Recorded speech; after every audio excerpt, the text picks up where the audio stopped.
Okay, good morning guys. English tayo ngayon, mapapalaman tayo sa English. May bisita tayo dito sa opisina. Si Paul Adrian P. De Los Santos, taga Dayangdang to. He is a fourth year student of Ateneo Dinaga University, taking up BS Electronics Engineering. Wow, ang ganda nitong course na to. So, pumunta siya dito sa opisina for his requirements sa kanyang isang subject, mag-conduct ng interview sa atin with regards to some issues and concern with regards to emergency response. Ayan. So, andito siya. Yan. Say hi, sir. Yan. Rolling na ba yung na-record mo na ba dyan? Yung interview natin. Okay. You can start now your question, sir. Before my interview, sir, let me introduce myself. Yes, okay. Mag-introduce siya. Ano? You can remove your face mask, sir. I'm Paul Adrian P. De Los Santos, BS Electronics Engineering po, as teacher po. And I am here po to conduct an interview regarding the emergency response and emergency contact of Naga City. Ayun. With me po is, sir, please introduce po yourself. I am Police Lieutenant Colonel Salvador L. Ortañez Jr. I am the Chief of the City Community Affairs Development Unit of this Naga City Police Office. So, we are in charge sa Police Community Relations activities. Yan. So to begin with po, may I ask po, what are the common problems in the city in terms of emergency contact and response? So, the common problems here in Naga City with regards to emergency contacts and response, as our program, as our part of our program is the uploading of the emergency contact numbers of all our units, Yes. including the Naga City Police Headquarters, 6 police stations. We have also the City Mobile Force Company, the Traffic Enforcement Unit located at near the Naga City Cathedral. We have also the Mobile Patrol Unit located in Diversion Road, along Diversion Road in front of ALDP. So, with regards to communications, pag mayroong emergencies, so this is also posted in our official Facebook accounts. All units have the official Facebook accounts. So, the problem only with this, if the incident occurred or there is no presence of our personnel Yes po, sir. in the area, or the members of public safety office or the barangay officials or tanod. If an incident happened wherein our personnel is not present in the area, that is the problem with regards to our response. However, we have also the required response time, which is 5 minutes. So, dapat hindi humaba sa 5 minutes ang police response time. So, that is the problems being encountered. So, that's why ayun na lang kasi for yung efforts na fourth question na lang niya itatanong. Yes po, sir. With those problems, sir, ano po yung tingin mo po, parang reason or cause po ng mga ano ng Of these problems. Yes po, Ah. nasabi niyo po. Some causes or reasons why we encounter this problem is number one is the communication problem. Yes po. So how the community will communicate with us so that we can hit the 5 minutes Yes. response time. So number one with it is the absence of radio, because we have also radio communications with other units and the NCPO the headquarters. And at the same time, if the persons involved have no direct communication with us, so that's the causes or of these problems. Oh, I see po, sir. So, what are the ano po, sir? Mga efforts na ginagawa ng LGU, your office in particular po, to resolve these problems po? So in order to resolve these problems, number one, we have deployed our personnel. We maximize the deployment and the presence of our personnel in the streets, Yes po. so that in some cases like this, we can respond immediately. So aside from it, the local government unit of Naga has also communication center. So they have linkages in terms of communication with us, with other offices, and all the 27 barangays. So all 27 barangays have direct contact with the communication center. All calls, emergency calls, will be directed to the communication center, and the communication center will call the attention of concerned office or unit with regards to this matter. Oh, I see po, sir.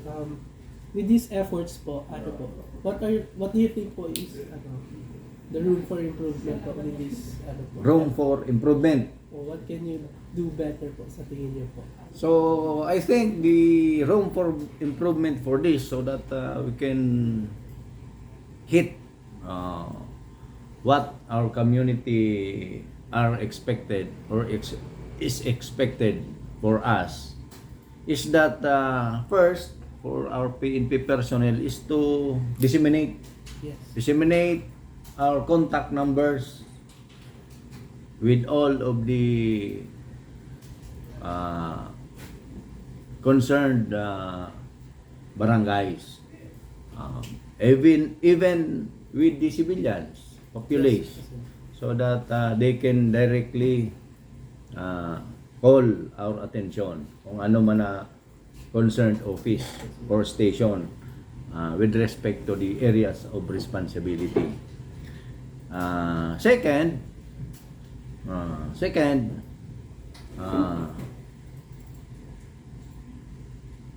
almost all of us are active in social media. So our official Facebook accounts also should be disseminated to the public with the same reason for our immediate response. So for my recommendation Yes. also to improve these things, so it is much better that the main thoroughfares in Naga, we should have put in place CCTV cameras. So the LGU has already the communication center. Maybe we could place there the monitoring with all of these CCTVs installed in the barangays, in the main thoroughfares of Naga, so that if an incident happened, so the operator of the CCTVs should have called immediately the concerned emergency response unit or personnel, such as yung police, yung Bureau of Fire Protection, yung health, yung ambulance. Yes po, sir. So, sabay-sabay na yun. So, mas mabilis. So, yung ating response time. So, if we have all of this, maybe our response time will lessen into 2 to 3 minutes. 2 to 3 minutes. No. Likewise, so, our practice during Peña Francia Festival, Yes. wherein ambulance is given emergency lane. So, we have also to practice emergency lanes for our ambulance. And we have to do a lot of information dissemination with this. And maybe local ordinance also, Yes po, sir. so that road users will give way to the ambulance and will open the emergency lane during emergency cases. Yes po, So sir. that's for my recommendation and suggestion. Ano sir, it's great to hear po those recommendations and ano po, inputs that we gave po. In our part po as electronics engineer, we also think what we can do po to help the community. Yun. As an electronics engineer po, we are proposing to ano po, solve the problem po on, as you said a while ago po, yung pag lessen po ng response time ng yeah. mga emergency services such as yung sa PNP, sa ambulance, sa DFP You're po, right. sir. As an electronics engineer po, why not give the people po the power to contact these emergency services in just one click po. For our project po kasi, to give you a picture po, we will create a device po na po, may mga buttons po siya. Oh, Tapos, yes. halimbawa po, may isang citizen na halimbawa in the middle of dark road po, kunwari. Tapos parang may nakatutok po sa kanyang kutsilyo, yung criminal po or holdupper or kidnapper po. Why not use this device po na in just one click po, the emergency services in your office po, PNP in particular, to send an emergency request. Kasi po, di ba, pag ako po, may sa akin, may threat po sa akin, wala na po akong time na para kunin yung cellphone ko, Yes. magbubukas yung cellphone, tapos tatawagan po. Kasi, your life is in danger po, di ba po? Pero pag, with this device po, in just one click, ma-alert na po kayo and makaka-respond na po kayo. So, what do you think po of this device po na plano namin pong gawin? It's a very good idea for me. It's a very good idea. The problem is you have to study maybe how to create that device. Yes. So because we have I think there are already such things which was introduced before. Yes. However, it is in the application. You have to download the application And to contact these emergency numbers. What if you don't have? Cellphones. First thing is if you don't have cell phone. Yes, sir. Second, if you do not have internet connection, Yes, that's you cannot contact us. Kung mahina ang signal. Yes, So sir. those are the problems. Low bat, sir. So, your idea is very good.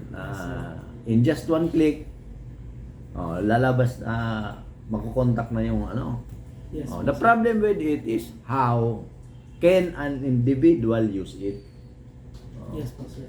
What is your device? You have to study with that device wherein an individual can bring that button with him for his emergency wherein for his emergency call or attention with these officers. Maybe that would connect the communication center, and the communication Yes, po, center sir. will call the attention and immediately deploy Yes po, sir. concerned office. That's a very good idea. Regarding po yung sa concern nyo po, regarding how we will implement po the device, we have already studied it po, and our plan is to use data tags. For your information po, sir, data tags are parang mga pre-formatted na mga parang messages po. Halimbawa, ako po, sir, pipindutin ko yung device. Gagamitin niya po yung parang data tags, tapos isi-set po dun sa kung anong button po yung pinindot niya. Halimbawa for police. Yung data tag po na yun, isi-send po sa inyo, and yung data tag na yun is naglalaman ng data or information na necessary po sa pag-response. Halimbawa po, yung location niya, yung exact location niya po mismo. And with that po, hindi na po kayo mahirapan na parang hanapin yung po sa area po kung saan po siya kung saan niya po kailangan ng tulong. Tapos also, pwede rin po naglalaman yung data tags ng halimbawa, personal information niya po, about name or yung niya po, mukha niya po. Because minsan po we can use those information para madali po nating ma-identify kung sino yung may kailangan ng tulong. And we will implement this device using different microcontrollers. Microcontrollers po are like mini computers po na which is very small lang po siya. Actually, lahat ng device po natin is naglalaman ng microcontrollers. Para siyang yung utak ng mga cellphones, mga electronic devices po natin. And that is how we, the aspiring engineers po, will help po. I will implement this device and help the community po. And our concern lang po is the capability po of the emergency services like PNP po. Kung meron po silang mga sir, parang communication centers or mga point person na pwede namin ma-coordinate po in implementing this device po. The idea of that device is very nice.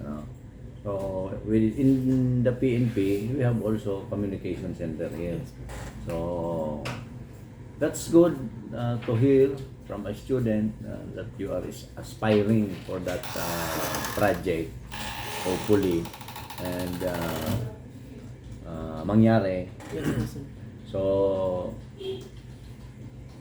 we can be your partners Yes, yes. during implementation with it, the PNP. That is very of good help with us. So the concerned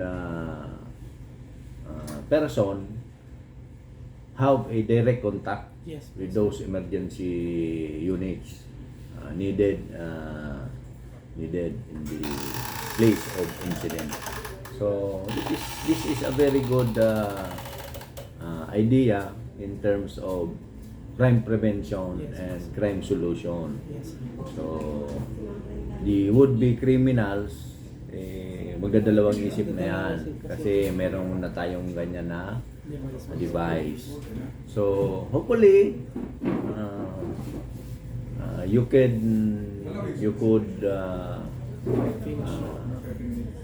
make up with that idea and introduce it with the local government unit.